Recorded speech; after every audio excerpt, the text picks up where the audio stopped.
नमस्कार दोस्तों, कल्पना कीजिए एक बिल्कुल हेल्दी प्रेग्नेंट महिला जिसका रिपोर्ट नॉर्मल है, कोई कॉम्प्लिकेशन नहीं है, फिर भी उसे ऑपरेशन से बच्चा पैदा करना पड़े। और सिर्फ इतना ही नहीं, कई मामलों में यह सर्जरी जरूरी भी नहीं होती, यानी सिर्फ नॉर्मल डिलीवरी और बच्चा पैदा हो सकता है। लेकिन सी सेक्शन क्यों? दोस्तों, आज हम बात करेंगे कि भारत में सी सेक्शन डिलीवरी मजबूरी है या बिजनेस। लेटेस्ट 2026 के डेटा के अनुसार भारत में सी सेक्शन तेजी से बढ़ रहा है। 2023-24 में 27% डिलीवरी सी सेक्शन से हुई। लेकिन प्राइवेट प्राइवेट हॉस्पिटल्स में यह आंकड़ा 54% हो जाता है। टोटल 27%, लेकिन प्राइवेट में 54%। मतलब हर दो में से एक बच्चा ऑपरेशन से पैदा हो रहा है। कुछ राज्यों में तो ये हालत और भी खराब है, जैसे पश्चिम बंगाल 87%, तेलंगाना 84%। जबकि डब्ल्यूएचओ कहता है कि आइडियल रेट क्या है, 100 में से 10 से 15 लोगों को सिजेरियन होना चाहिए। तो सवाल है, आखिर ये गैप है ही क्यों? हाल ही में राजस्थान के जोधपुर में सी सेक्शन के बाद 8 महिलाओं की हालत बिगड़ गई। उन्हें सीवियर इंफेक्शन हुआ और ब्लीडिंग होने लगी। यहां तक कि सरकार को 28 दवाइयों और मेडिकल सामान को रोकना पड़ा।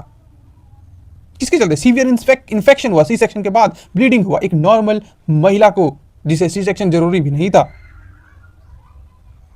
बीच में मंत्रियों का बयान आता है कि महिलाएं लेबर पेन से बचने के लिए सी सेक्शन चाहती है। लेकिन क्या यह सच में ऐसा है, या इसके पीछे कुछ और कहानी छुपी हुई है? आइए आगे देखते हैं। सी सेक्शन हम मानते हैं एक लाइफ सेविंग सर्जरी है, लेकिन जैसे हमने पहले डिस्कस किया था, ये 100 में से 10-15 में ही रिक्वायर्ड होता है, जरूरी होती है। लेकिन अगर सी सेक्शन बिना जरूरत के किया जाए तो इसके नुकसान भी हैं। क्या नुकसान है भैया? माताओं के लिए रिकवरी पीरियड बढ़ जाता है, 6 से 8 हफ्ते का रिकवरी पीरियड हो जाता है। इन्फेक्शन रिस्क बढ़ जाता है। फ्यूचर प्रेगनेंसी कॉम्प्लिकेशंस, आगे बच्चा पैदा करने में दिक्कत हो सकती है। अब बच्चे के लिए क्या है? बच्चे का इम्यूनिटी वीक हो सकता है, बच्चे को अस्थमा, एलर्जी का रिस्क हो सकता है। तो फिर इतना सी सेक्शन क्यों हो रहा है? इसके 5 मुख्य कारण बताए गए हैं। पहला, पैसा भैया, बाप बड़ा ना भैया, सबसे बड़ा रुपया। नॉर्मल डिलीवरी में 10 से 15 हजार लगता है, सी सेक्शन में 50,000 से 2 लाख रुपया लगता है, यानी एक ही पेशेंट से रेवेन्यू 5 गुना हो सकता है। गजब। दूसरा, कन्वीनियंस फैक्टर। नॉर्मल डिलीवरी में 15 से 15 घंटे तक लग जाते हैं, जबकि सी सेक्शन बस 45 मिनट में करो, निपटाओ, पैसा डबल, काम कम, टाइम कम, फिनिश। तीसरा, फियर, डर बढ़ा देता है भैया, पेशेंट्स में डर बढ़ा देगा। डॉक्टर लोग बोलेगा कि अगर आप सी सेक्शन नहीं कराएंगे तो रिस्क कॉम्प्लिकेशंस होगा, और कंसेंट में आप साइन कर दीजिए कि सी सेक्शन नहीं करवाते हैं और कुछ होता है तो उसके लिए हॉस्पिटल जिम्मेदार नहीं होगा। सिंपल। चौथा, इंश्योरेंस ट्रैप। लोग इंश्योरेंस करा के बैठे हुए हैं, उन्हें लगता है कि ठीक है भैया, ऑपरेशन करवा लेते हैं, जो भी पैसा आएगा उससे इंश्योरेंस से भर देंगे, काम खत्म। पांचवा है लीगल प्रोटेक्शन। अगर नॉर्मल डिलीवरी में कुछ गलत होता है तो डॉक्टर पर केस आ जाता है, और जबकि सी सेक्शन ज्यादा सेफर है। लीगली आप बोल सकते हैं सी सेक्शन ज्यादा सेफ है। ऑपरेशन कीजिए, काम खत्म, इंश्योरेंस आया, सब कुछ खत्म, कंसेंट फॉर्म साइन हो गया, टेंशन नहीं।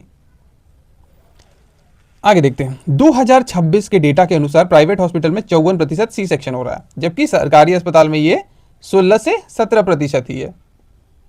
वही देश, वही महिलाएं, लेकिन अलग अलग ट्रीटमेंट। मतलब समस्या डॉक्टर नहीं है, समस्या पूरा सिस्टम है। अगर अब सवाल है कि क्या किया जा सकता है, तो सिंपल है, नॉर्मल डिलीवरी और सी सेक्शन को आप बराबर कर दीजिए, फिर देखिए क्या प्राइवेट हॉस्पिटल सी सेक्शन करेंगे? मुझे नहीं लगता। हर सी सेक्शन का ऑडिट होना चाहिए कि क्या सी सेक्शन रिक्वायर्ड था भी या नहीं था। प्रॉपर इन्फॉर्म्ड कंसेंट हो, ठीक है। पेशेंट को सब कुछ बताना चाहिए कि हाँ, आगे फ्यूचर कॉम्प्लिकेशंस हो सकते हैं, अगर आप सी सेक्शन कराएंगे तो आगे बच्चा पैदा करने में दिक्कत हो सकता है। ये सब बता के ही कंसेंट फॉर्म साइन करना चाहिए। और हॉस्पिटल्स अपना डेटा पब्लिक करेगी, हाँ इनमें से कितने को सी सेक्शन हुआ। पेशेंट अगर जाता है तो उसे बताना चाहिए कि इस हॉस्पिटल में कितने नॉर्मल डिलीवरी होते हैं और कितने सी सेक्शन होते हैं, और पेशेंट्स पे छोड़ देना चाहिए कि हाँ वो इस हॉस्पिटल में इलाज कराना चाहते हैं कि नहीं।